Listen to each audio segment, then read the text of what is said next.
अस्सलाम वालेकुम, this is me dietitian Mahnoor और आज हम बात करने वाले हैं मैग्नीशियम की डेफिशिएंसी के बारे में। मैग्नीशियम जो है ये एक माइक्रोन्यूट्रिएंट भी है, इसके अलावा मिनरल भी है, ठीक है। माइक्रोन्यूट्रिएंट की अगर हम बात करते हैं तो ह्यूमन बॉडी को काम करने के लिए सही तरीके से प्रॉपर फंक्शनिंग के लिए उसको ज़रूरत होती है फूड की, ठीक है। फूड जो है वो ह्यूमन बॉडी को एनर्जी प्रोवाइड करता है। इसी फूड के अंदर न्यूट्रिएंट्स मौजूद होते हैं जो कि ह्यूमन बॉडी की डेवलपमेंट के लिए, ग्रोथ के लिए, मेंटेनेंस के लिए ज़रूरी होते हैं। इन न्यूट्रिएंट्स के अंदर भी 2 टाइप्स होती हैं, एक होते हैं मैक्रोन्यूट्रिएंट्स और एक होते हैं माइक्रोन्यूट्रिएंट्स। जो मैक्रोन्यूट्रिएंट्स होते हैं वो ह्यूमन बॉडी को लार्ज क्वांटिटी में चाहिए होते हैं, जिनमें कार्बोहाइड्रेट, फैट्स, प्रोटीन्स, वाटर ये आ जाते हैं, ठीक है। और जो माइक्रोन्यूट्रिएंट्स होते हैं उसमें विटामिन्स और मिनरल्स आ जाते हैं, ठीक है। तो मैग्नीशियम जो है वो माइक्रोन्यूट्रिएंट है और आज हम इसके बारे में बात करेंगे कि इसकी डेफिशिएंसी से क्या होता है, ठीक है। और इसकी डेफिशिएंसी के बाद हम बात करने वाले हैं इसके कॉजेज़ क्या हैं इसकी डेफिशिएंसी के, इसके अलावा इसकी इम्पोर्टेंस क्या है और डाइटरी रिकमेंडेड इंटेक क्या है मैग्नीशियम का, और किस तरीके से हम इसकी डेफिशिएंसी को डायग्नोस करते हैं और किस तरीके से हम इसकी डेफिशिएंसी को प्रिवेंट और ट्रीट कर सकते हैं थ्रू फूड। सबसे पहले हम बात करेंगे मैग्नीशियम की इम्पोर्टेंस के बारे में। मैग्नीशियम की अगर हम बात करते हैं तो मैग्नीशियम जो है हमारे जो ब्रेन है उसमें बहुत मेजर रोल प्ले कर रहा होता है उसकी फंक्शनिंग के लिए। सबसे पहले वो रेगुलेट कराता है मसल्स और नर्व फंक्शन को। इसके अलावा हमारे ब्लड के शुगर लेवल्स को, ब्लड प्रेशर को भी मैग्नीशियम रेगुलेट करवा रहा होता है और प्रोटीन्स, डीएनए और बोन्स फॉर्मेशन में रोल प्ले कर रहा होता है। इसके अलावा हार्ट में जो हार्ट बीट की फंक्शनिंग है उसको स्टेडी रख रहा होता है, हार्ट बीट को जो है वो कंट्रोल करवा रहा होता है। अब हम बात करेंगे इसके साइंस और सिम्टम्स की। साइंस और सिम्टम्स की कैसे, मतलब अगर मैग्नीशियम की डेफिशिएंसी हो जाए तो हमें कैसे पता चलेगा कि किसी को मैग्नीशियम की डेफिशिएंसी है, तो उसकी क्या-क्या अलामात होंगी।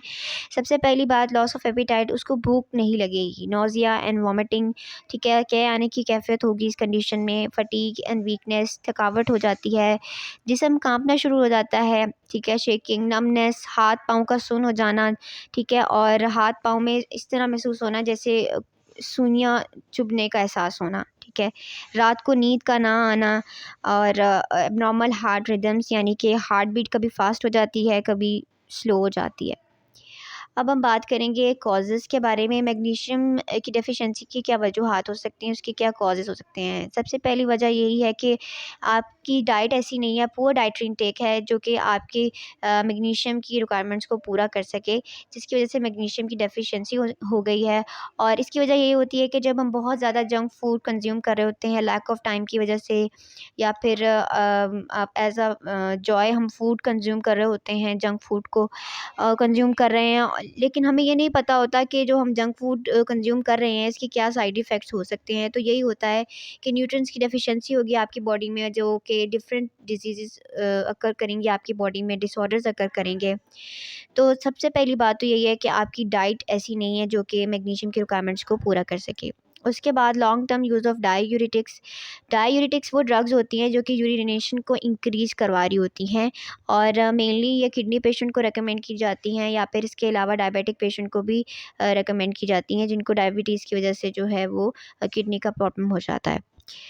उसके बाद डायबिटीज़, ठीक है, टाइप 2, यानी कि जो पेशेंट है, डायबिटिक पेशेंट है, उसके अंदर भी मैग्नीशियम की डेफिशिएंसी हो सकती है। किडनी प्रॉब्लम्स की वजह से मैग्नीशियम की डेफिशिएंसी अगर करती है। Long term vomiting and diarrhoea, digestive problems, यानी कि अगर किसी भी पेशेंट को लॉन्ग टर्म के लिए जो है डायरिया है, या फिर उसका गैस्ट्रोइंटेस्टाइनल ट्रैक्ट सही तरीके से काम नहीं कर रहा, या फिर उसमें कोई अल्सर बन गया है, तो इस कंडीशन में भी जो है ना क्या कहते हैं, मैग्नीशियम की डेफिशिएंसी अगर करती है।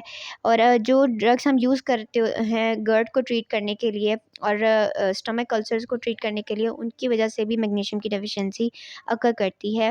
और लास्ट में अल्कोहलिज़्म, यानी बहुत ज़्यादा अल्कोहल की कंजप्शन, शराब के पीने की वजह से भी मैग्नीशियम की डेफिशिएंसी अकर करती है। अब हम बात करेंगे डाइटरी रिकमेंडेड इनटेक के बारे में कि इस कितनी डाइट में मतलब हमें चाहिए मैग्नीशियम।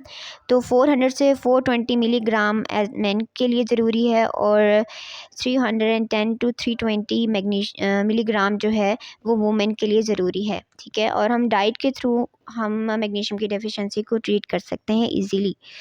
अब किस तरीके से हम इसकी डेफिशिएंसी को डायग्नोस करेंगे, तो इसके लिए ब्लड टेस्ट किया जाता है और इसके अलावा यूरिन टेस्ट करवाया जाता है। अब हम बात करने वाले हैं कि हम किस तरीके से इसकी डेफिशिएंसी को प्रिवेंट करेंगे। टू प्रिवेंट और treat magnesium deficiency, eat healthy and balance diet rich in magnesium. ठीक है, और इसकी सोर्सेज की बात करें तो मैग्नीशियम जो है वो ग्रीन लीफी वेजिटेबल्स में मौजूद होता है। इसके अलावा बनानास में मौजूद होता है, हरे पत्तों वाली सब्जियां, केला, ठीक है, एवोकाडोस में मौजूद होता है, फैटी फ़िश में मौजूद है। और अदर सोर्सेज़ की बात करें, होल ग्रेन्स में अनाज से बनी हुई चीज़ों में मौजूद है। ठीक है, सीड्स में मौजूद होता है, पम्पकिन सीड्स, चिया सीड्स, अलसी के बीज, पम्पकिन सीड्स हो गए, कद्दू के बीज हो गए। इसके अलावा दालों में मौजूद है, बीन्स में मौजूद होता है, फलियों में ब्लैक बीन्स हो गया, लीमा बीन्स हो गया, योगर्ट में, दही में मौजूद है, डार्क चॉकलेट में मौजूद होता है। नट्स की बात करें, खुश्क मेवाजात की बात करें तो उसमें आलमंड्स और कैश्यू में मौजूद होता है, यानी बादाम हो गए। इसके अलावा जो दूसरे ड्राई फ्रूट हम खाते हैं उसमें भी ये मौजूद होता है। तो ये था आज का टॉपिक। होप सो आपको पसंद आई होगी ये वीडियो, और लाइक और सब्सक्राइब करना मत भूलिएगा। Thank you for watching the video.